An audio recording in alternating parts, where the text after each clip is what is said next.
So we take to the sea now, helping us tug and ship get out of the harbour. So here's the question, and reading the question carefully, I'm just looking at the fact that the tug has a mass of 80,000 kilos, but the ship has got a mass of 30,000 tons. So I need to take that into account in my calculations. 1 ton is 1,000 kilograms. So here's my diagram, and the horizontal tow rope you can see there. I've got the tractive force, the 2 resistances, and the tension in the tow bar. Those are the only horizontal forces that I'm interested in.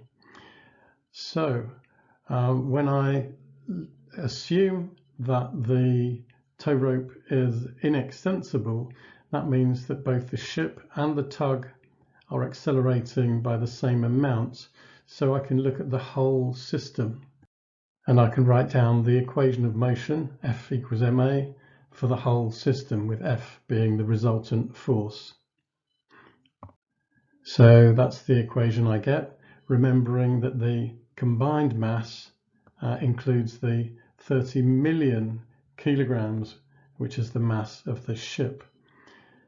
When I solve that equation, I get the value of A to be 0.002 meters per second. So now I need to find the tension in the tow rope, and for that I concentrate on either the tug or the ship.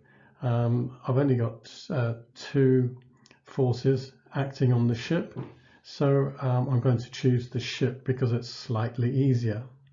When I look at all of the forces on the ship and write down the equation of motion for the ship, I get this, again remembering that the mass is 30 million, from which I derive the tension in the tow rope as 310,000 newtons. Now, this is rounded to 2 significant figures, and when you compare that with the resultant force on the tug, 400,000 minus 90,000, you might be fooled into thinking that the tug seems to be in equilibrium, but that's only because we've rounded the figure there. The less rounded would be 309,800.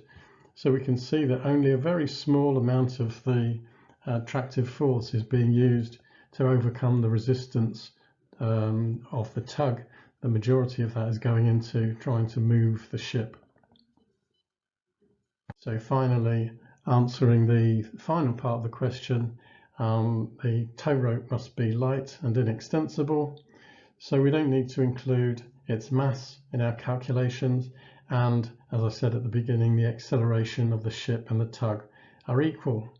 So well done if you got the same answer as me.